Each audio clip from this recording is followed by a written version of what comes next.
মধ্যপ্রাচ্যের আকাশ যখন আবারও বারুদের গন্ধে ভারী হয়ে উঠেছে, যখন পশ্চিমা সাম্রাজ্যবাদের দম্ভে ভূলুণ্ঠিত হচ্ছে মানবাধিকার, ঠিক তখনই বিশ্ব রাজনীতির মেরুকরণে এক বিশাল পরিবর্তন দেখা যাচ্ছে। ২৮ ফেব্রুয়ারি মিনাপ শহরের সেই স্কুলে মার্কিন টমাহক মিসাইলের আঘাতের ক্ষত আজও শুকায়নি। ১৬৮ জন মাসুম শিক্ষার্থীর রক্তে ভেজা সেই স্মৃতি যখন ইরানকে প্রতিশোধের আগুনে পুড়িয়েছে, তখন ওয়াশিংটন দেখিয়েছে তাদের চিরচেনা ঔদ্ধত্য। কিন্তু এবার দৃশ্যপটে হাজির হয়েছে বেইজিং। চীনা প্রেসিডেন্ট শি জিনপিংয়ের প্রস্তাবিত ৪ দফা শান্তি পরিকল্পনা এখন মধ্যপ্রাচ্যে এক নতুন আশার আলো হয়ে দাঁড়িয়েছে। আর এই পরিকল্পনাকে প্রকাশ্যে সমর্থন জানিয়ে যুক্তরাষ্ট্রকে এক কড়া বার্তা দিয়েছে ইরান। আজকের বিশ্লেষণে আমরা দেখব কেন ট্রাম্প এই শান্তি প্রস্তাব প্রত্যাখ্যান করলেন এবং চীনের এই উদ্যোগ কিভাবে মধ্যপ্রাচ্যের ভাগ্য বদলে দিতে পারে।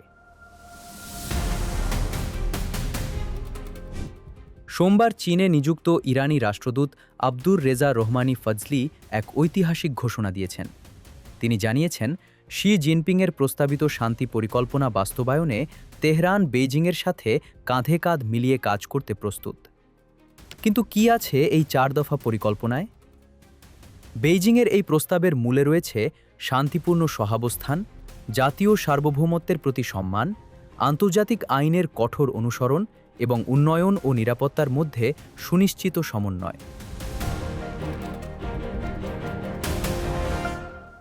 ইরান মনে করে এই প্রস্তাব কেবল একটি চুক্তি নয়, বরং পারস্য উপসাগরীয় অঞ্চলে স্থায়ী নিরাপত্তা নিশ্চিত করার এক কার্যকর হাতিয়ার। যেখানে পশ্চিমা শক্তিগুলো কেবল যুদ্ধ আর অবরোধ চাপিয়ে দেয়, সেখানে চীন কথা বলছে যৌথ উন্নয়ন আর সার্বভৌমত্বের সম্মানের। দুই দেশের পররাষ্ট্রমন্ত্রীদের বৈঠকেও এই বিষয়টি সবচেয়ে বেশি গুরুত্ব পেয়েছে।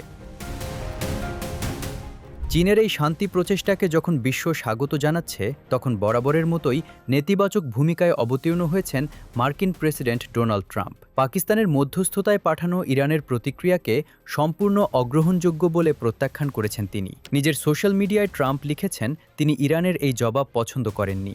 কিন্তু ইরান কি বলেছিল? তেহরানের দাবি ছিল অত্যন্ত যৌক্তিক। আলোচনার মূল লক্ষ্য হতে হবে যুদ্ধ বন্ধ করা এবং লেবানন সহ পুরো অ্যাক্সিস অফ রেজিস্ট্যান্সের ওপর ইসরায়েলি আগ্রাসন থামানো। অথচ ট্রাম্প প্রশাসন কেবল নিজেদের এজেন্ডা চাপিয়ে দিতে মরিয়া। তারা চায় পারমাণবিক ইস্যু নিয়ে ইরানকে চাপে রাখতে, কিন্তু যুদ্ধ অপরাধের বিচার বা আগ্রাসন বন্ধে তাদের কোনো মাথা ব্যথা নেই। এই সংঘাতের প্রেক্ষাপটটি বোঝা জরুরি।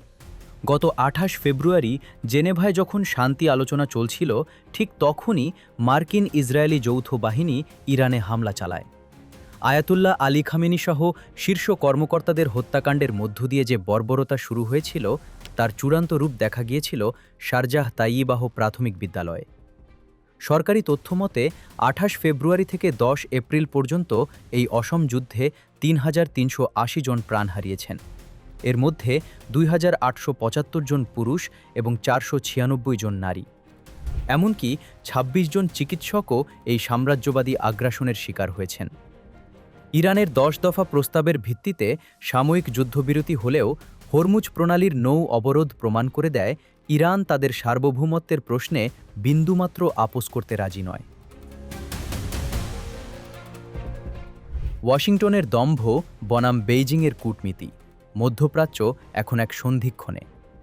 চীনের এই ৪ দফা প্রস্তাব এবং তাতে ইরানের পূর্ণ সমর্থন প্রমাণ করে দিচ্ছে যে মধ্যপ্রাচ্যের দেশগুলো এখন আর হোয়াইট হাউসের নির্দেশের অপেক্ষায় নেই। বেইজিংয়ের এই শান্তি প্রচেষ্টা সফল হলে তা হবে বিশ্ব কূটনীতিতে যুক্তরাষ্ট্রের এক বড় পরাজয়।